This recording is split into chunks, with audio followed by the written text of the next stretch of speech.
I'm Johnny Mac with your daily comedy news. Did you see Mike Pence got a book deal? Jimmy Kimmel said the former Vice Poodle is putting Pence to paper. He signed a 2-book deal with Simon & Schuster. I wonder if he knows they're a gay couple. That's great. Corden, how does Mike Pence have enough material to write 2 books? I feel like I can summarize his entire life in 2 sentences. 1, he was vice president. 2, a fly landed on his head. Corden, the first book is pretty straightforward, but I was surprised by the second one. It's actually a steamy romance novel called Presidential Vices. Fallon, of course the book will be written by a ghostwriter, Mike Pence.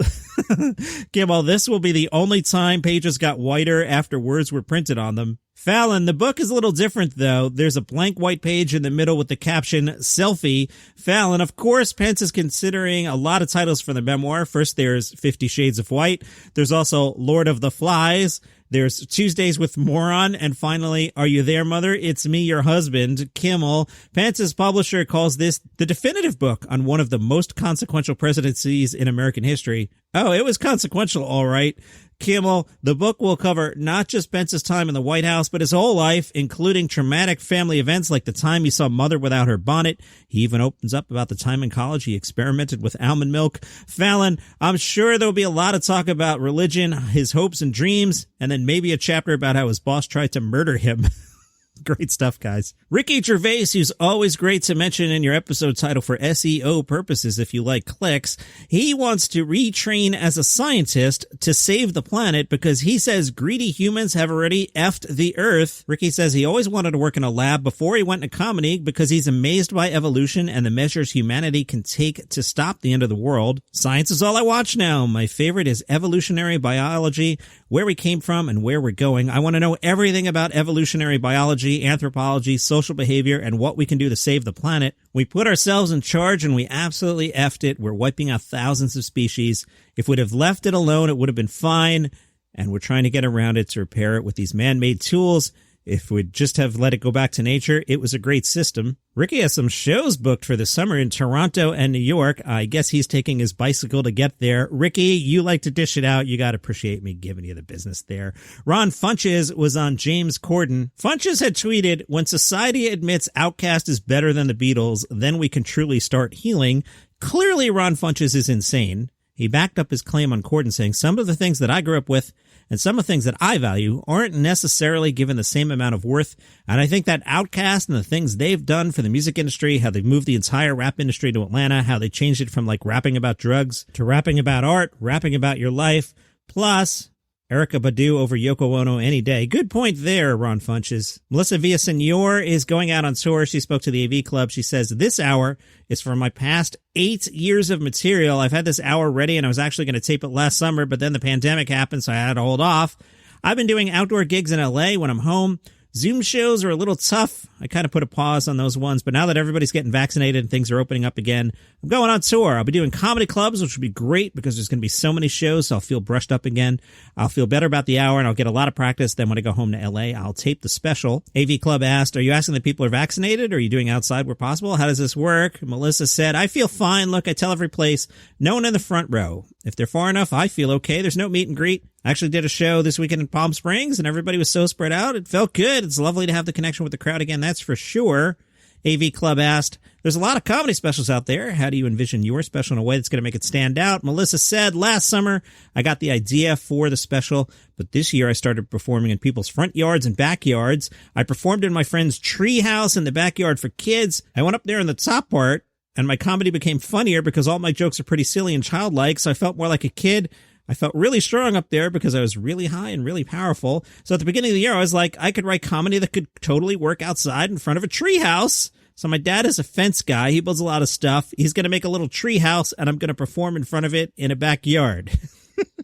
That actually segues nicely to the story I was originally going to do tomorrow. From the New York Times, they wrote about outdoor shows that have been filmed. One of them, Verdas's 10 on 10, saying, no artist embodies the globalization of stand-up over the past decade like Veer Das, the prolific Indian comic, currently shooting a new Judd Apatow comedy. The role might be a breakout if Das hadn't already broken with 6 specials and nearly 8 million Twitter followers. He's a massive star, just not yet in America, but his savvy, charismatic comedic style seems perfectly suited to cross cultures. In videos shot in a forest in the southwest of India, he's been releasing chunks of jokes monthly this year.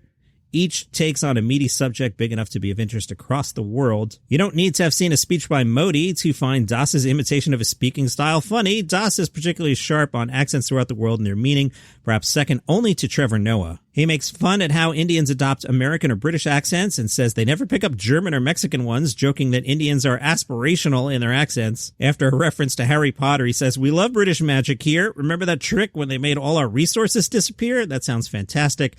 Brian Regan's special was called On the Rocks. I've talked about this one in the past. He opens up and talks about his gray hair and says, "COVID hit. I went into hibernation, came out a senior citizen." They also liked Esther Steinberg's Burning Bush, saying, in her persistently funny new special, Esther declares that she found the perfect guy before listing the 3 things he has that she's always wanted. He's tall, he's Jewish, and he has a dead mom.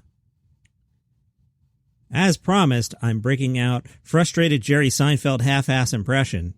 If you were new to the show, at one point, there was a story that said, had Jerry Seinfeld not been a comic, he wanted to write for automobile magazines. I did some Googling on that, and I found that he did write for an automobile magazine. If you go to automobilemag.com and look hard enough, you'll find Jerry Seinfeld reviews the Porsche Carrera GT. Jerry really liked it. He said, "I even stood up and gave an impromptu congratulatory speech to the Porsche executives at lunch the last day to thank them for their wonderful hospitality and to tell them they've successfully built the greatest sports car in the history of the world.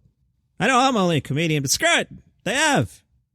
I don't care what anybody says. All the other super exotic fantasy whatevers, melt them back down. These bloody buggers have cracked it. I'm chuffed, I'll tell you." What's chuffed? Chuffed? Chuffed? Luckily I have the internet here. Chuffed. Adjective, informal, British. Very pleased. I'm dead chuffed to have won. Alrighty. I'm chuffed, I tell you. Yeah, I know all about what's out there. I'm not interested in that other German special project with the 6-foot-long hood. Hello? It's the 21st century. Last time I saw a car with those proportions, Bluto was driving it. I'm also not interested in $60 quarts of oil or sitting in the middle. I haven't sat in the middle since I flew coach to Cincinnati, and I didn't like it. I want a rail car. There's another Porsche thing. Fantasy movies, fantasy restaurants, fantasy cars, enough. They all suck. Porsche doesn't do fantasy. It does reality.